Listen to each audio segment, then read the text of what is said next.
Maayong buntag guys. Kain tayo.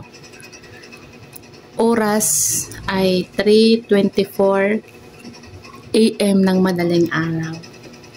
Kumain ako guys kasi nagutom ako kasi kagabi wala akong kain, natulog lang ako.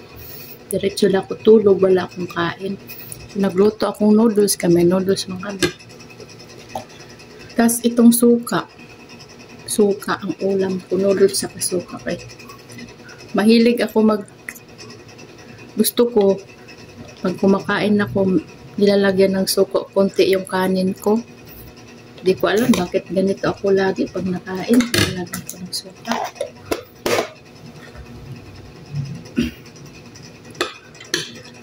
Kasi may lasa yung suka eh.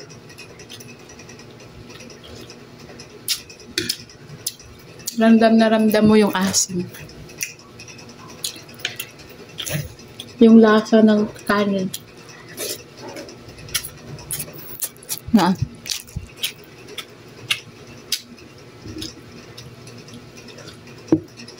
Nag-SM kasi kami kahapon. Kasi nasira nga cellphone ko. Hindi nasira. Akala ko nasira palang cellphone ko. Kaya bumili ako ng bago. Pag uwi ko sa bahay, naging okay na ang cellphone ko. Kaya nagsisisi talaga ako. Kasi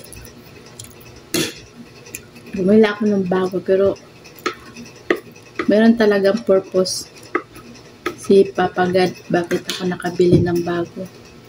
Kasi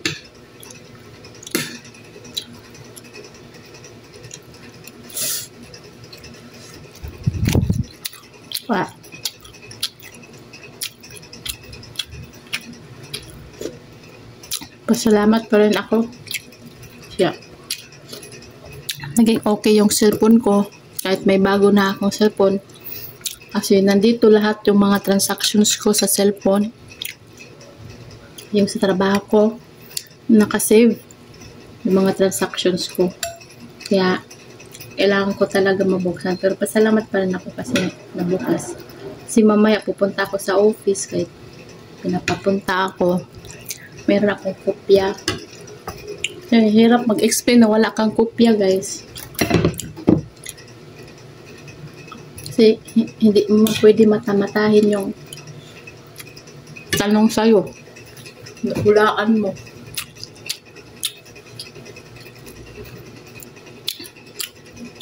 Tumamay kami ng kahapon, Nag-SM kasi kami kahapon. Bumili ka tinapay.